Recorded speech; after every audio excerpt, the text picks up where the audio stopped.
तो friends, welcome to learn mechanical engineering through problems. और हम पढ़ रहे हैं how to solve problems related to gauge pressure. तो ये जो प्रॉब्लम है ये पूछा गया था गेट 2020 में सेट 1 में what 2 marks and as usual the problem it was really very simple one. तो प्रॉब्लम क्या था, in a space above mercury column in a barometer tube the gauge pressure of vapour is. ठीक है, तो आपको पता है ना बैरोमीटर क्या होता है? एटमॉस्फेरिक प्रेशर को नापने का काम आता है। मे भी शायद आपने बचपन में अपने स्कूल की लैब में देखा हो, नहीं तो बुक्स में तो हम सब ने देखा ही है। क्लास में हमने पढ़ा था कि बैरोमीटर कैसे काम करता है। तो बेसिकली क्या होता है, मैंने आपको बताया था, एक ट्यूब है, मरकरी की भर रखी होती है वो पूरी। ठीक है, ट्यूब काफ़ी लंबी, मतलब मोर देन 1 मीटर उसकी लेंथ है और अराउंड 1 मीटर। और आप पूरी फील्ड है मरकरी की, और मरकरी का ही हमारे पास एक टब है मरकरी का है, उसके अंदर फील्ड है। ठीक है, तो आप उस ट्यूब को एकदम से उल्टा देते हो उस टब के अंदर। ठीक है, so the figure it is something like this. कुछ इस प्रकार की एक फिगर क्रिएट होती है, इस प्रकार की, लाइक दिस ये। ठीक है, तो ये ट्यूब है। ठीक है, और ये जो हमारा बात है ये पूरा, ठीक है, ये सारा क्या है, दैट्स मरकरी। समझ आ रहे हैं? ठीक है, तो ये अब बेसिकली क्या है, हमने ट्यूब ऊपर तक मरकरी से भरी थी, पर अपने वजन की वजह से वो मरकरी जो है वो नीचे आता है। और कहां तक आता है? इस पॉइंट तक आता है, बस। अब इससे नीचे नहीं जाता। समझ आ रहे हैं यहाँ तक? तो मैंने आपको पूरा डिस्क्राइब किया था कि बैरोमीटर में प्रेशर कैसे मेजर करते हैं। मतलब अगर हम ये मानते हैं कि ऊपर कंप्लीट वैक्यूम है, अगर बिल्कुल एब्सोल्यूट वैक्यूम है, मैं एब्सोल्यूट प्रेशर में काम कर रहा हूँ, गेज में काम नहीं कर रहा, एब्सोल्यूट प्रेशर में काम कर रहा हूँ। ठीक है, तो यहाँ पर फुल वैक्यूम है, फुल एकदम वैक्यूम है यहाँ पे। ठीक है, तो इस पॉइंट पे प्रेशर कितना होगा? इस पॉइंट पे प्रेशर होगा 0। ठीक है, तो जैसे से आप नीचे आओगे प्रेशर की वैल्यू इंक्रीज करेगी। तो ये इस लेवल पे, जो हमारा फ्री सरफेस का जो लेवल है, इस लेवल पे प्रेशर की वैल्यू हमें कितनी मिलेगी? That will be rho g h. आपको पता है फ्लूइड कॉलम में ऊपर जाते हैं प्रेशर डिक्रीज करता है, नीचे जाते हो प्रेशर बढ़ता है। ठीक है, कितना बढ़ता है? Rho g h, where rho is density of fluid, यहाँ पे mercury, g is acceleration due to gravity, h ये हाइट है, एच इज द हाइट, ये चीज। तो इस पॉइंट पे प्रेशर कितना है? Rho g h. और यही प्रेशर किसके बराबर है? एटमॉस्फेरिक प्रेशर के, क्योंकि यहाँ पे क्या लग रहा है? P atmosphere. ठीक है ना, दोनों पॉइंट्स एक ही लेवल पे है ना, एक ही कॉन्टिन्यूअस फ्लूइड के अंदर। याद है ना 4 लॉज जो समझाए थे मैंने तुम्हें मैनोमीटर से रिलेटेड प्रॉब्लम्स को सॉल्व करने के लिए। तो दोनों पॉइंट्स एक ही लिक्विड के अंदर है, कॉन्टिन्यूअस लिक्विड में। यहाँ से आप यहाँ तक बड़े आराम से जा सकते हो बिना किसी दूसरे फ्लूइड को इंटरसेक्ट किए। ठीक है, तो यहाँ पर और यहाँ पर प्रेशर है, तो इससे क्या निकल के आता है? P atmosphere is equal to rho g h. ये चीज समझ आ रहा है? ठीक है रजी, हमारे लिए ना हर न्यूमेरिकल, हमारा मकसद ये नहीं है कि हमें इसका आंसर निकाल लें। हमारा मकसद ये इस प्रॉब्लम को लेके हम जितना सीख सकते हैं हमें उतना सीखना है, क्योंकि अगली बार सेम प्रॉब्लम आए इसके चांस काफी कम है। पर हाँ, अगली बार जो प्रॉब्लम आएगा उसमें इस प्रॉब्लम से रिलेटेड फंडे लग रहे हो, इसके चांस बहुत ज्यादा है।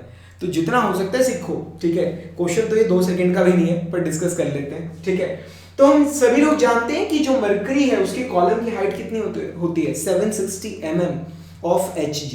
ठीक है, 760 mm या 76 सेंटीमीटर्स। ठीक है, या फिर कितनी होती है? 0.76 मीटर्स, ये चीज। ठीक है, तो डेंसिटी कितनी होती है मरकरी की? 13600 मल्टीप्लाइड बाय 9.81 मल्टीप्लाइड बाय ये आ गया, so that's our atmospheric pressure. ठीक है, so 13600 multiplied by 9.81 multiplied by 0.76 is equal to, answer आ गया 101396.16 पास्कल्स। ये चीज अप्रोक्सीमेट, मतलब हमने निकाला है कुछ, मतलब एग्जैक्ट नहीं होगा इसमें डाटा, या जी एग्जैक्ट नहीं लिया। ठीक है, एक्चुअल में क्या होता है? 1013, यहाँ पर 96 आ रहा है, एक्चुअल में 25 है, 25 पास्कल। ये चीज समझ आ रहा है यहाँ तक? तो इस तरह से हम एटमॉस्फेरिक प्रेशर को मेजर करते हैं with the help of a barometer. So this is the barometer. समझ आ रहा है? ठीक है, तो रजी अब क्वेश्चन क्या है एक्चुअल में? अब क्या चीज है, यहाँ पर हम मरकरी ही क्यों इस्तेमाल करते हैं? क्योंकि जो हम कह रहे हैं ना ऊपर वैक्यूम होगा, ऊपर वैक्यूम नहीं होता, ऊपर थोड़े बहुत मरकरी के वेपर्स होते हैं, पर हम उसे नेग्लेक्ट कर देते हैं बिकॉज मरकरी का वेपर प्रेशर बहुत कम होता है। ठीक है, अब मरकरी का vapour pressure it is almost equal to 0, almost. ठीक है, तो आप उसे नेग्लेक्ट कर सकते हो, कोई दिक्कत नहीं है। समझ आ रहे हैं यहाँ तक? ठीक है, अब क्वेश्चन में क्या पूछा गया, आइए क्वेश्चन में देखते हैं। इन द स्पेस अब मरकरी कॉलम, हम इस एम्प्टी स्पेस की बात कर रहे हैं जिसमें या तो वैक्यूम है, ठीक है, या फिर मरकरी के थोड़े बहुत वेपर्स हैं। ठीक है। In the barometer tube the gauge pressure of vapour is, ठीक है, वेपर का प्रेशर बताना है क्या होगा, ठीक है। ऑप्शन है positive but less than 1 atmosphere, ठीक है, नेगेटिव 0, पॉजिटिव बट एक आएगा लेस देन 1 एटमॉस्फेयर और एक ऑप्शन था ग्रेटर देन 1 एटमॉस्फेयर, ठीक है। यहाँ पर मोर है, जो पहला है इसमें मोर है, मोर देन 1 एटमॉस्फेयर, ठीक है। हाँ जी, आप बताइए क्या आंसर आएगा, ठीक है।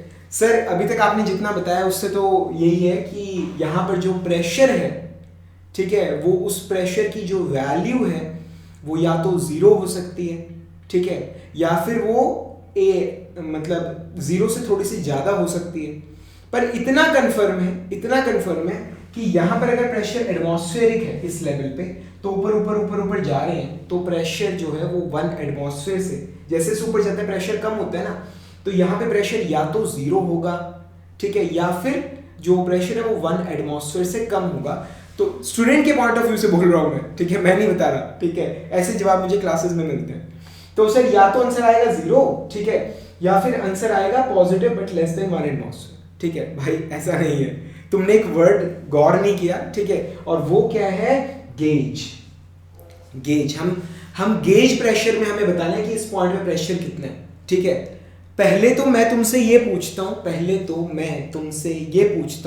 ठीक है, ये पूछता हूं कि ये पॉइंट देख रहे हो, ये वाला पॉइंट नजर आ रहा है तुम्हें, ठीक है। इस पॉइंट पे गेज प्रेशर कितना है, ठीक है। वो जो 4 लॉज बताए थे ना लेक्चर नंबर 2 के अंदर, लेक्चर नंबर 2 में जो 4 लॉज बताए थे, how to solve any problem of manometer, दुनिया की किसी प्रॉब्लम को किससे सॉल्व करते, उसमें सबसे पहला लॉ क्या था, फ्री सरफेस पे प्रेशर की वैल्यू 0 है अगर गेज में काम कर रहे हो, 1 एटमॉस्फेयर है अगर एब्सोल्यूट में काम कर रहे हो। अब क्वेश्चन में क्या बोला है कि गेज में काम कर रहे हैं, तो इस पॉइंट पे प्रेशर क्या होगा, pressure it is equal to 0, क्योंकि हम गेज में काम कर रहे हैं, ठीक है, समझ आ गया। अब लॉ नंबर 3 जो बताया था, ठीक है, लॉ नंबर 3 क्या था कि एक ही लेवल पे सिंगल कॉन्टिन्यूअस फ्लूइड के अंदर एक ही लेवल पे 2 पॉइंट्स है, प्रेशर सेम होगा, ठीक है। तो इस पॉइंट पे और इस पॉइंट पे, ट्यूब के अंदर इस पॉइंट पे प्रेशर क्या होगा, सेम।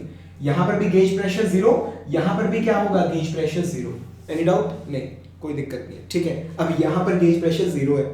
अब ऊपर जाओगे, किसी भी फ्लूइड में ऊपर जाते हो, लॉ नंबर 2, किसी भी फ्लूइड में ऊपर जाते हो तो प्रेशर डिक्रीज करता है, ठीक है। अब यहां से जब ऊपर जाएंगे तो प्रेशर क्या होगा, डिक्रीज करेगा, समझ आ रहा है। तो इस पॉइंट पे जो गेज प्रेशर की जो पी गेज, ठीक है, की वैल्यू आएगी दैट विल बी नेगेटिव। वो क्या आएगी, वो नेगेटिव आएगी, ठीक है। सर ये 0 वाला ऑप्शन भी तो आ सकता है। अरे मेरे भाई, वो प्रेशर यहाँ का 0 कब होगा, जब एब्सोल्यूट में काम कर रहे हो, एब्सोल्यूट प्रेशर में, ठीक है। यहां पर क्या है, वैक्यूम है, एब्सोल्यूट वैक्यूम, कुछ भी नहीं है। ऐसे में प्रेशर की वैल्यू क्या होती है, एब्सोल्यूट प्रेशर की वैल्यू 0 होती है। गेज प्रेशर की वैल्यू क्या होगी, -1 एटमॉस्फेयर, -1 एटमॉस्फेयर, अगर कुछ भी नहीं है तो। समझ आ रही है चीज, ठीक है। तो यहां पर ऊपर ट्यूब के अंदर प्रेशर ये क्या होता है, अगर गेज प्रेशर की अगर हम बात करें तो यहां पर ऊपर the gauge pressure it is always negative, समझ आ रहा है, ठीक है। सरफेस पे यहां पे प्रेशर कितना होगा, गेज प्रेशर की बात कर रहा हूं 0, ट्यूब के अंदर इसी लेवल पे प्रेशर 0, जैसे से ऊपर जाओगे प्रेशर डिक्रीज करेगा, यहां पे प्रेशर क्या होगा, नेगेटिव होगा, समझ आ रहा है, ठीक है भाई। एग्जाम में जो क्वेश्चन आते हैं बहुत सिंपल होते हैं, ठंडे दिमाग से कंसेप्ट को लगाओ, बड़े आराम से क्वेश्चन सॉल्व हो जाएंगे, ठीक है ना। तो फ्रेंड्स जल्दी मिलेंगे अगले लेक्चर में, तब तक के लिए friends thank you very much and wish you all the best.